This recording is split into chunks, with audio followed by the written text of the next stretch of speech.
Do you like Dragon Ball? Do you like Food Wars? If so, the series we're going to be discussing is called Toriko, and in my opinion it's kind of a little bit the combination of these two into one show. A little bit. And if you don't, I think it's still an overall good series that you should check out. And I think it's highly underrated. Not a lot of people know about it. When I discuss it with people, they either never heard of it, which is the majority of people have never heard of it, and the few people that have heard of it and love it, and it's one of their favorite series. It's one of my favorite series. It's in my top 10, if not my top 5 favorite series of all times. So I want to get the word out there and have a lot of other people watch it because I enjoy it. We're going to be breaking down the 3 different sagas that it has, going into all different arcs, breaking down the anime, and saying the differences in the manga. But first we're going to go through a bunch of terms that are in here. If you've never seen the show, and if you have seen the show, just go through a bunch of terms that are in here to explain what each thing that's happening in here is. My only complaint about Toriko is that most of the shonen stuff that's come out in this time period, before, like now, it's not, probably wouldn't be like that, but it's heavily censored. And I'm not talking like High School DxD censored. It's heavily censored in the terms of amount of gore, blood, all that shit, all that stuff that happens. So we'll get into the glossary-ish, I guess you can say, of what, and I'll define each term so I don't have to stop and be like, this is blah blah blah blah blah. So I have a whole screen pulled up. So let's get into that. So the world everything in this world consists of food. Everything is food related. Either your job consists of food, you eat food, everything is food. But, so they have these things called gourmet hunters, and that's basically they go get ingredients, bring them back to chefs. Basically they just capture ingredients. Next is a chef. Pretty sure I don't have to explain what a chef is. If you don't know what a chef is, I don't know what to tell you. Very easy to...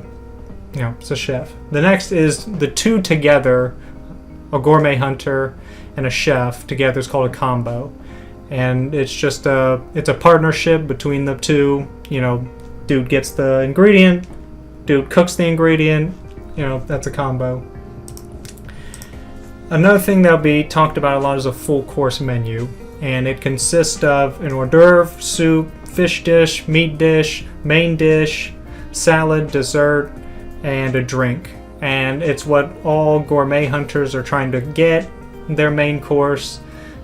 Chefs try to get their main course. Everyone in this show has a main course of some kind. Then we get to ingredients. So ingredients, it's a self-explanatory. It's an ingredient, type of food, everything like that. They have different types of styles of preparation for it. Like they have a special prep ingredient style where it takes a special technique, skill, method or condition of cooking the ingredients. And each ingredient has a special capture level. So a capture level is 1 through 100 in the human world, but once you get into the gourmet world, it goes to, I think the highest I've seen is like 10,000. And they also have it measurable, but they make a special tool and then they're able to measure it. But they say it takes 10 professional hunters with shotguns to even catch one level 1 beast. So it's pretty hard to get a bunch of beasts. Next we're going to get into the world. I mean, we've been in the world, but we'll get into the description of the world. So it has 2 different spots. The human world and the gourmet world. The human world consists of 30% of the entire spherical mass of Earth, while the gourmet world consists of 70%. And there's only about 30 billion people in this series, but I'd have to say this is probably the world that I would want to get dropped into when talking about favorite worlds built in anime. Now we're going to get to the organizations and stuff like that. The IGO, the International Gourmet Organization, run the human world, and they run and maintain order in the gourmet age. And so the things that they have, like I said, they just maintain order. They have these things called biotopes. They're listed 1 through 8, plus another one that we'll find out about later. These biotopes are either naturally enclosed or man-made by the IGO, and they monitor things from endangered beasts to endangered plant species. They're just like a refuge, if you will, for the IGO. Next is it's not really that to come up in this saga, but the IGO chef ranking is listed 1 to 100, the top 100 chefs in the world. I mean, it goes past that, but most people only focus on the top 100 chefs in the world. And so I just thought I'd throw it out there for later, which is they're chosen by the Gourmet 7. They're kind of like taste testers and stuff like that. So, but they're like the 7 best taste testers in the world. So, the opposite of the IGO is the antagonistic-ish, and I say ish for a reason, group, is the Gourmet Corps, and they're run by Midora, which we will get into in the next video because he doesn't particularly pop up in this saga. He does, but he doesn't. And their thing is they're trying to obtain God, which we'll talk about in a second. They're trying to obtain God, which is like the best ingredient in the show, in the series. They have these things called GT robots, which is modeled after another thing that we'll talk about in the next video, because while they show up here, you don't know why they look the way they do, but they're just basically these robots that are controlled by the Gourmet Corps. And so the Gourmet Age, when I said the Gourmet Age, so before they had 100-year war that was going on, and the way that it stopped was a guy named Acacia, which was like, I don't know if he was the first, but he's known as the greatest gourmet hunter ever known, and the people of Toriko worshipped him like a god. And so he brought God, which is the ingredient, to leaders that were fighting in this war. And once they ate it, it kind of everything settled, and they got into the Gourmet Age, which has been about for about 500 years. So he also discovered a thing called the gourmet jellyfish, which when eaten, it has gourmet cells, and when eaten, it basically will revive itself, and it won't die, but it'll revive itself, and then whatever eats it will also get gourmet cells, and they'll get stronger, they'll evolve, and like I said, they'll get stronger, they'll evolve, and the food that you eat tastes better because you eat these gourmet cells. And so like Toriko, all these people, most of the main characters have gourmet cells, and the better food they eat, the stronger they get.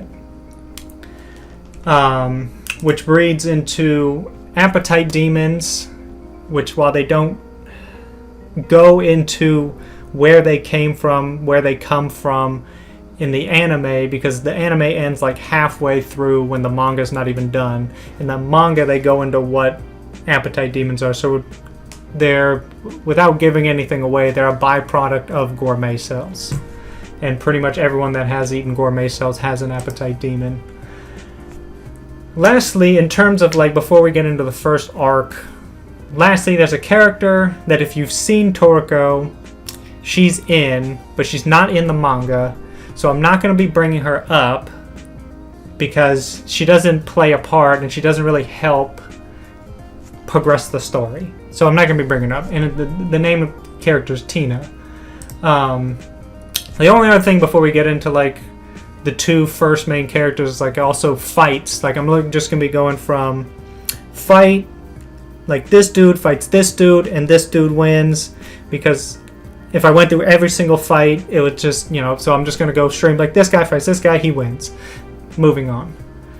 So we get to the first character, the main character, one of the main characters, Toriko, which is probably one of my favorite characters in all of anime, manga series, probably one of my favorites. His abilities, we'll go into his profile, his physical attributes, because when I was doing the next video for the next arc, for the next saga, I was looking, and the final heavenly king that we'll meet is ridiculously tall and weighs a ridiculous amount. So I was just let me see. Toriko's over 7 feet tall and weighs, if I'm not mistaken, he weighs over 500-600 pounds. So he's ridiculously heavy. It's correct. I'm just like, I just don't understand. He also has discovered 2%, almost 300,000 different ingredients in this world, which is crazy. Just like, imagine if, I know Gordon Ramsay doesn't like, I don't know if he does, but go and get his own ingredients. But like, imagine if he discovered 2% of our world's ingredients. Like, that's crazy, ridiculous. But his ability, in terms of his abilities, he has super strength, super smell. He's able to use a technique called knocking, which in lack of a better terms is just like a way to incapacitate a beast without killing it. So while he's not a master, there are more people that are masters of this type of style technique.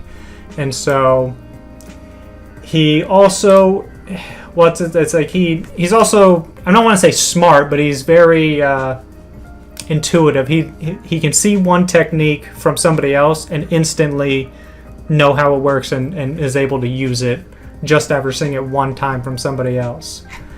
The only other abilities that I would say without giving anything away, his means of attack besides just like using his fists, it's probably, again, one of my favorites. He puts his hand in his two hands, one makes a knife and the other makes a fork, and he's like, fork and knife, and shoot. And we'll see that's like his means of attack. So the only other thing is his intimidation. So, because I was thinking about the appetite demon, he can use like the appetite demon will like come to reality in a sense, and he can scare beasts into submission. Not just him, but like other people that are able to use intimidation. So he's not the only one, but it's a skill that him and the other four kings and everybody else possesses that has that. And then lastly is for him, let me scroll because most of these attacks are like things that he's gonna get later on, is atrophy or autophagy, which is him basically whenever when he's at his weakest, he hasn't eaten anything, stuff like that, his body basically eats itself in order for him to gain strength. And so that'll be autophagy. And then we can get into, to be honest, probably my favorite character in this entire series, which when I was doing the initial like look through, I was trying to not nerd out, be too nerdy and whatever, but I was looking up, I was like, who's the best chef in all of anime series, whatever, and this guy didn't even pop up on like half the list. So his name is Komatsu. He's a chef. He starts to work with Toriko, and like I said, he's not in any of these lists, but I would be for sure, even at the beginning of this, he's not even in the top 100 best. He's not even in the top like 2,000 best chefs in this series, and he's not even on any of the lists that said the best chef in all of anime/manga. I was like, with the dude from Food Wars, Soma, he would at his like base level, he would mop the floor with Soma and pretty much anybody in Food Wars. So, and we can debate that. But his abilities, in terms of a chef, he can hear the voice of ingredients, which is not something everybody in this series can do. And if you can, it makes you a way better chef. Next is food luck. It's just like in a basic term, it's just something you are able to find ingredients, prepare ingredients, like you just have the luck with you of it. And Komatsu's food luck is like at the highest possible. The only reason why Toriko is able to find most of these ingredients when Komatsu's with him is because he has Komatsu with him to find these ingredients, because he has so much food luck. And that's particularly it. Like, they don't go into much. There's much more stuff that he gets later on that I don't want to give away. But so we will start the IGO Saga, which is 6 arcs long, and we will start with the Gala Gala arc. So let's get started, and I hope you enjoy viewing Toriko. Komatsu, at the request of the IGO, meets Toriko to track down a Gala Gala gator for a party. Which, I don't know why the IGO just doesn't ask Toriko while he's not a employee per se, he still is an affiliate of the IGO, and that he has a credit card for them that he uses all the time, and is the person that raised him is the leader, like the president of the IGO. But anyway, they go to meet Tom, one of Toriko's acquaintances, and use his boat to go to the barren archipelago. They find the gator they're looking for, which is capture level 8. He then uses his fork and knife, like I said, one of my favorite attacks in all of anime, to defeat the beast. They cook it up, and while the two are talking, they talk about the dreams that they have. Komatsu wants to be a first-class chef, while Toriko wants to travel the world to complete his full-course menu. The next day, they wake up, and unfortunately, Toriko has eaten all the gator meat. So in this arc, there's not really anything different in the anime per se, but we're just going to go over like the things that I found interesting. So first, they have Maker's Mark bourbon. You know, in America, that's one of our whiskeys, bourbons that they make, so they have that in there. 2, at the bottom you see him like crack off a twig, something that looks like a twig. He actually smokes a lot in the manga versus in the anime. He smokes a little bit. You've seen there's a couple scenes he does smoke, but not really as much as he does in the manga. And then let's see, why is my thing not working? Okay. And then here, it's a lot more graphic. He literally just like rips the gator in half, and you see Komatsu's face right there. He's just like freaked out. But that's really it for all that. So we're going to get into the rainbow fruit arc, and there's not really any glossary type things to get into, so we'll just get into that. Komatsu and Toriko make way to Biotope 8 to retrieve a rainbow fruit. Since there are no more rainbow fruits in the world, the IGO has grown one inside Biotope 8. Toriko forces his way in by using his 3-fold spiked punch to blow a hole in the side of the wall. The two head inside and is attacked by a capture level 9 Troll Kong. Toriko uses a knocking gun to incapacitate it, but as it goes down, it licks him, getting saliva on him. After Komatsu asks why he doesn't kill it, he tells Komatsu that he doesn't kill what he doesn't eat. They make way to the rainbow fruit tree and run into a bunch of troll kongs that smell the weakest Kong on Toriko. It starts to rain, washing away the Kong slobber, and Toriko is able to use his intimidation on the Kongs and the silverback to submit them. They collect the rainbow fruit, and back at the gourmet hotel, Komatsu turns the fruit into pudding. Toriko decides that this will go into his full course, making it the first item. And that ends the rainbow fruit arc.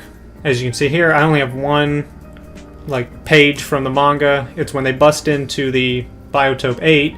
After they go through, the Kongs have set a trap for him of these snakes biting him, and Toriko uses his twig cigarette, the smoke from it anyway, to get them off of him. And that's really it. So now we can get into the puffer whale arc and introduce Coco, one of the 4 heavenly kings. His height and weight are, to me, normal in comparison to what Toriko's was. He's like 6.5 feet tall and 220 pounds, so normal in comparison. His powers consist of poison-related things, like he can create a poison knife, poison armor, poison gun. He has over 500 antibodies in his body to combat poison. He has his vision. He can see in infrared basically, and he's a fortune teller. So as we progress, we can see more things that he learns. And then the other character that we meet, which I'm not going to go into a lot of detail on because you'll meet him further along in the anime, is Knocking Master Jiro. And as his name suggests, he is a knocking master. So we can get into this arc. Let's go. Toriko and Komatsu meet Knocking Master Jiro and give him some alcohol when they're on their way to meet Coco. Once they meet with Coco, they discuss his full course and talk about getting the special preparation ingredient, the puffer whale. Coco says that even though he knows how to take the poison sac out, he can only do it about 10% of the time. The 3 make their way to the labyrinthian tunnels, and inside, Komatsu gets kidnapped, while Toriko and Coco are fighting a capture level 21 Serpent of Devil. In this fight, you see Coco's appetite demon, and Toriko ups his full spike punch to 5. After defeating the beast, they look for Komatsu, who himself runs into a capture level 25 demon devil serpent, and he uses some firecrackers that Toriko gives him to try and scare the monster, and it kills him. He really dies after not even 5 episodes into this show. It's called Toriko, but Komatsu is also like a main conjoined character. He's saved by Jiro, who uses knocking to save him. Eventually, Toriko and Komatsu find him, and they make their way to the cavern lagoon, where the puffer whales are. In the water, Coco shows Toriko how to use knocking on them using Life Erase. After seeing it once, Toriko is able to copy the technique, and he modifies his fork to knock them. They're able to get 10 puffers. Coco does the first one and then tells Komatsu due to his fatigue he's unable to continue. After failing, the last one Komatsu does, he's successfully able to remove the sack and the 3 are able to eat. Just before they leave, a humanoid figure comes out of the water with a sack of puffer whales, both Toriko and Coco ready for battle, but it just walks past them, ignoring them. Alright, so here we have a diagram of the puffer whale, where the poison sac usually is, and it has a lot of stuff like when the puffer whale matures and things along that lines. Next here you see, like I said, a lot more graphic in the manga. A dude falls into a pit and these cockroach-like things eat him alive. Here you see Toriko. So in the anime I didn't put it in there because they, not short for time, but there's a lot of things that aren't in there. So when they drop down, and before they meet the Serpent of Devil, there's these bats that Coco actually uses his poison dressing on them and like flicks the poison on him, and then Toriko eats him. Here he just like jumps down and eats it with just randomly. So when the guy that kidnaps Komatsu ends up getting eaten by that devil serpent that Komatsu gets killed by basically after he lets some explosives off, but that guy gets eaten. And then when Toriko knocks the puffer whale, he's successful on his first try, but on the manga, he actually kills it, and he's not successful at getting any. And here, the last one, you can see, instead of Coco just doing 1, he does 3, leaving Komatsu to do the rest of them. But, that's pretty much it. And now we can get into the Regal Mammoth arc, and we introduce our third Heavenly King for a while. There's one more, but third one for a while, Sunny, which while his height is normal, I would say he's over 6 feet. He's like 6 foot 1-2 inches. His weight, on the other hand, in the manga literally says he weighs 200 kilograms plus his hair, with his hair. So, in American, in pounds, that's over 400 pounds he weighs with his hair. So I'm just like, that's crazy. His powers consist of, it has to deal with his hair. He has sensors, and each of his colors coordinate to them doing different things, but they have a tensile strength of over 300 kilograms, so they can each hold they're very strong. They're not going to break very easily. But if you go look at the different colors of his hair, his blue ones detect low temps, his pink ones detect high temps, his green ones detect pressure, and his white ones are just pain stimuli. And he has one more that we'll get into way later, and I can't wait to show you all what it is because it's hilarious, but he has one more hair color he gets. The next person that we meet in this is Manson. He is the IGO research facility chief at Biotope 1.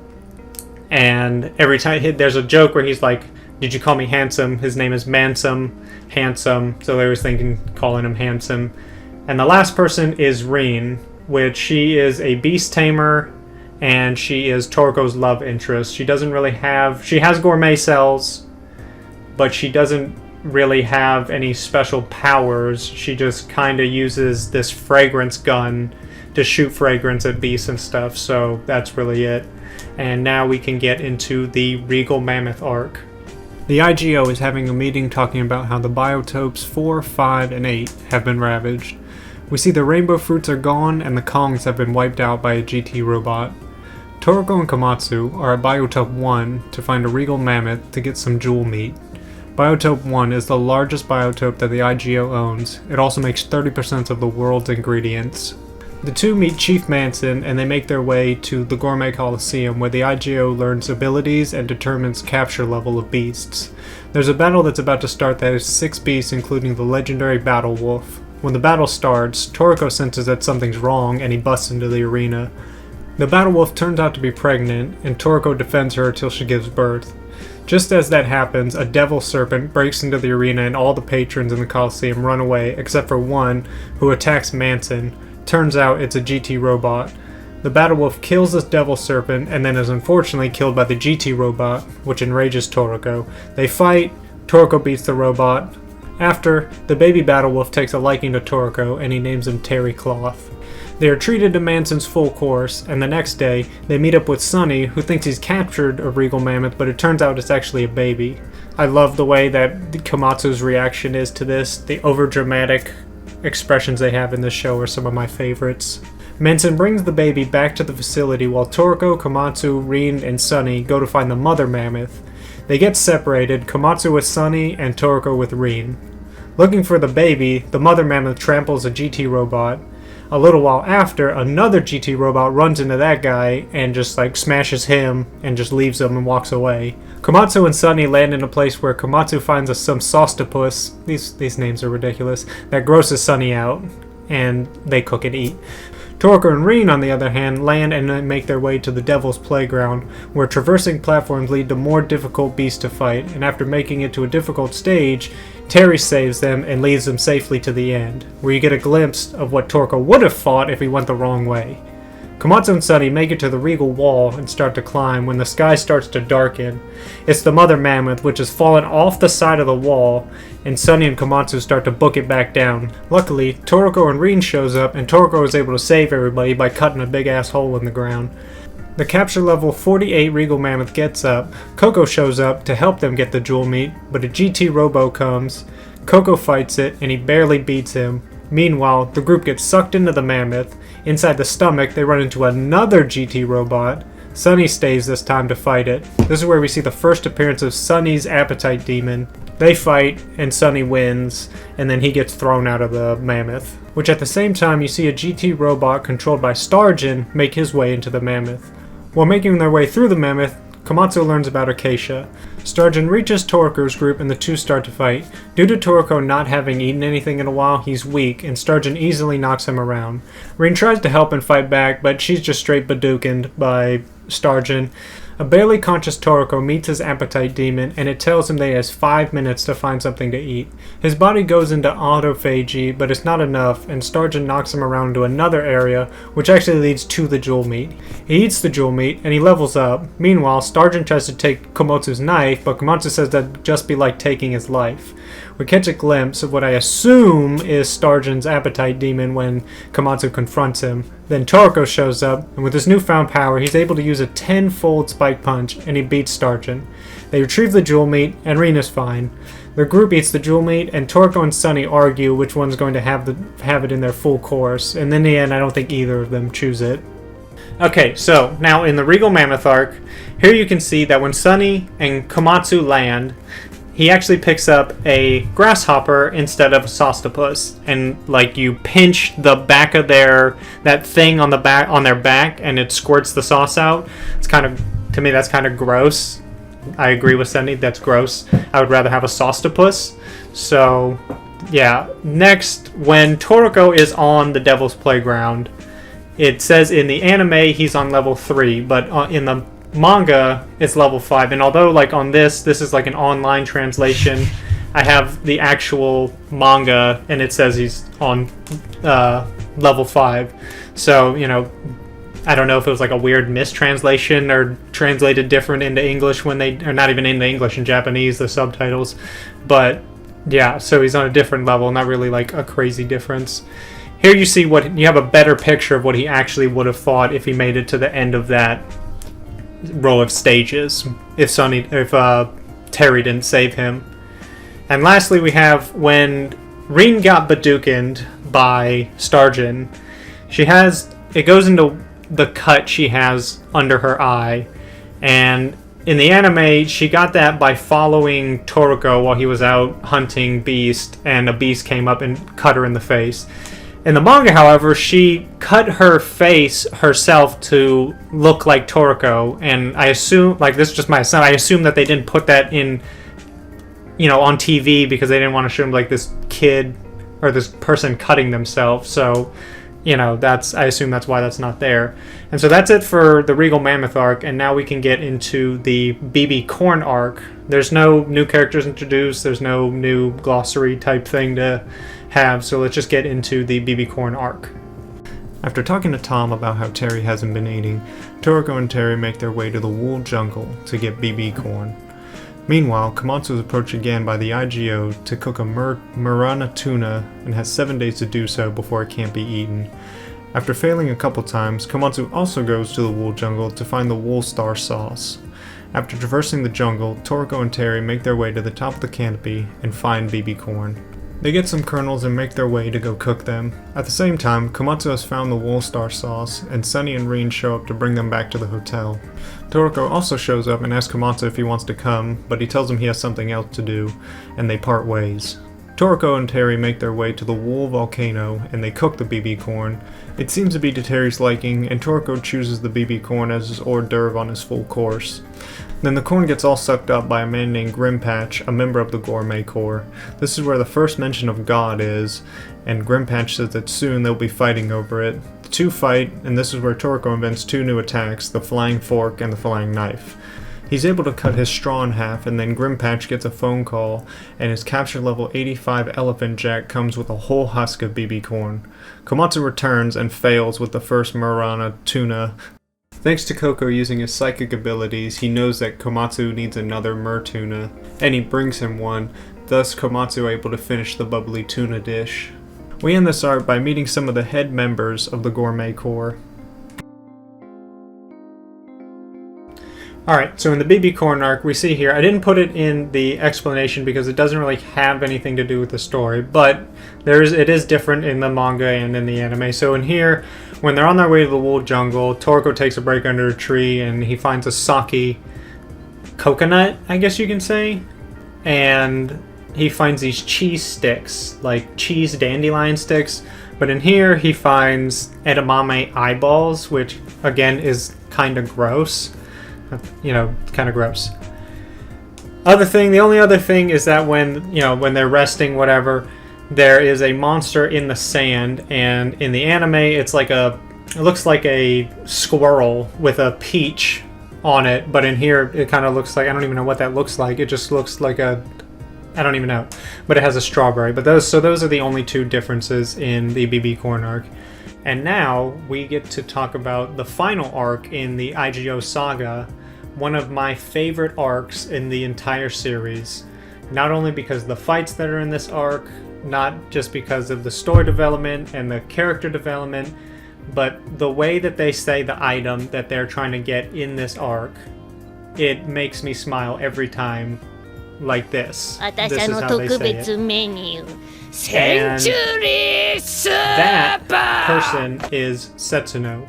She is a gourmet living national treasure, and she is a world-renowned chef. In the terms of the chef rankings, she is probably, not even probably, she is number 1 or number 2 all the time. Number 1, number 2, that's it. And without going into too much detail about her combat, because she doesn't really fight in this arc, but as we progress into the later arcs of this series, you will see that she's not only an amazing chef, she is also a crazy strong combatant. So, like I said, she's one of my favorite characters because the way she says century soup, and she's funny. She's one of my favorite characters. Next, we have Teppei, which is a gourmet reviver, and he's also just by looking at him, he's the grandson of Knocking Master Jiro. He is also a Knocking Master. A gourmet reviver is somebody who tries to stop ingredients from being extinct. Some of them also, which Teppei has, some of them have the power to revive ingredients. So, he also arrested the final Heavenly King that we are going to meet later on with his master, which is the other person we meet, and his name is Hosaku. He is a world-renowned gourmet retriever, or gourmet reviver, and again, without going into too much detail about his backstory of who he is, without giving stuff away for the later on arcs, he's a gourmet reviver. He's later on in the thing. So let's begin my favorite arc in this saga, the Century Soup arc. Toriko and Komatsu go to Gourmet Town to meet Setsuno. Toriko's been waiting 4 years to eat her food. We learn that she was a combo with Jiro when they were young. Once they reach her restaurant, Komatsu is surprised to see that a world-renowned chef has such a simple-looking restaurant. The two get to try Setsuno's famous century soup. After getting lost in the flavors, Komatsu can't help but say that it tastes like it's missing something. Setsuno takes the two to where she makes the soup and says Komatsu's right, it's incomplete. She says that she thinks if they taste the real soup, Komatsu might be able to recreate it, and it just so happens that someone's actually setting an expedition to Ice Hell where the real soup is. Toriko and Komatsu, with a bunch of other hunters, make their way to Ice Hell. Once they make their way to the top of the ice wall, they are met by blizzard-like winds. After resting for the night and walking a while, the group makes it to the base of Ice Mountain. After taking out a capture level 20 silver grizzly, the group again rests for the night, and two things happen. A baby wall penguin named Yoon is introduced, and it takes a liking to Komatsu. And the second thing is we find out the reasons that Takimaru and Mach are looking for the century soup. Takimaru wants to sell the soup to get money to buy medicine from a country called Life to save Amaru, leader of the Gourmet Knights. Mach wants to bring the soup back to feed the children of Nerg. The group hears a loud explosion behind them, and Toriko says they should get a move on. Inside Ice Mountain, Tepe comes upon the Master of Ice Hell, a capture level 72 Hellboros encased in ice.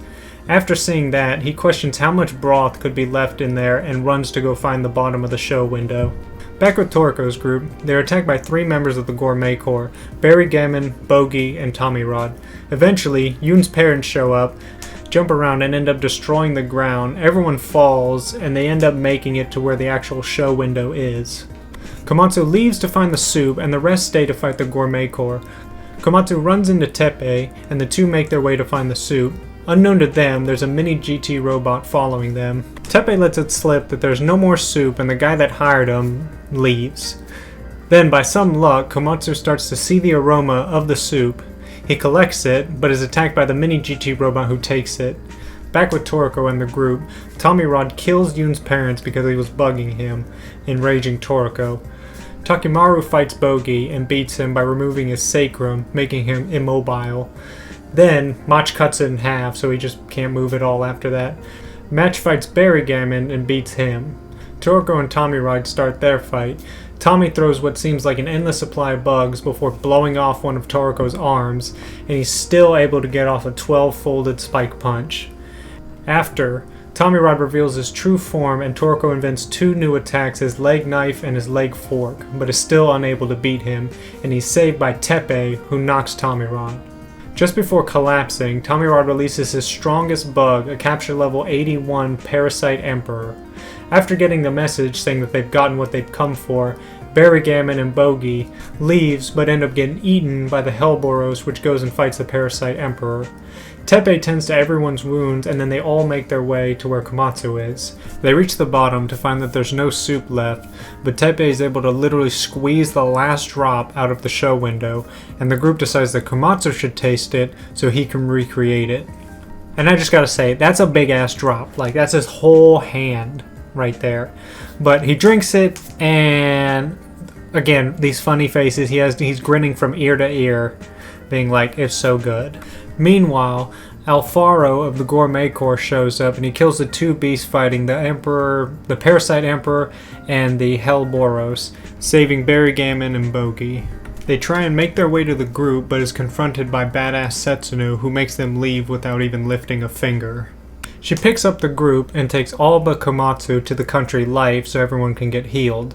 When they get there, they run into Sunny, who 1 has decided on his dessert, which is Earth, and can only be found in the gourmet world, and 2 is looking for a guy named Yosaka, who has information on Earth, who turns out to be Tepe's master. They find him, he heals Macha's guys, he gives Takimaru the medicine he wants, and lastly he tells Toriko that he can heal his arm, but it's going to take 20 years to do so. Yosaku uses a regeneration seed to heal his arm, but after breaking it the first time because he sneezes, they're able to use the second one. I don't know how long it took because there's no definitive timeline. People say 3 months, people say X amount of days, whatever, but Toriko finally feels it. He heals it pretty fast, and he leaves to go try Komatsu's version of Century Soup. While all that's going down, Komatsu is having trouble getting the soup down to the last ingredient, but it turns out that it's Yoon's drool. Everybody shows up to try Komatsu's soup, and they all get that same dumb grin on their face. Toriko asks if he can put it in his full course, and he makes it his soup. G7 gives the hotel that Komatsu works at another star, making it a 6-star restaurant. Lastly, in life, Yokosu tells Sunny that he's too weak to go into the gourmet world, but Earth does exist. Okay, so now that ends the explanation portion of Century Soup Arc. Now we can get into the manga. Not too many differences. There's not really differences per se now, but in terms of censorship style, I guess you can say. Like here you see one of Matcha's dude, you see his ear get frozen off in the manga, but it literally falls off his head in here. Again, in the next one, when Tommy Rod comes with his bugs to attack them before Yoon's parents gets them to the show window, you can see that these bugs, it literally bites his arm almost completely off and literally takes a chunk of his face out. You know, so way more graphic. Here you can see when he gets his leg frozen, when everything gets frozen, you see Matcha's leg, and it just like stays frozen and it's attached and in the anime. But here it literally gets broken off. He breaks his whole leg off in the manga. So that's, you know, and that's really it for that. And that is it for Century Soup Arc. That is it for the IGO Saga. Next, we're going to talk about the Training for the Gourmet World Saga, which is twice as long. I'm gonna have to figure out how to chop up the videos because there's at least 10 arcs to do. So I'm gonna have to figure out, some of them are long, some of them are, you know, some are long as Century Soup, some of them are not. So I'm gonna have to figure all that out. But I will see y'all next time. Otaku out.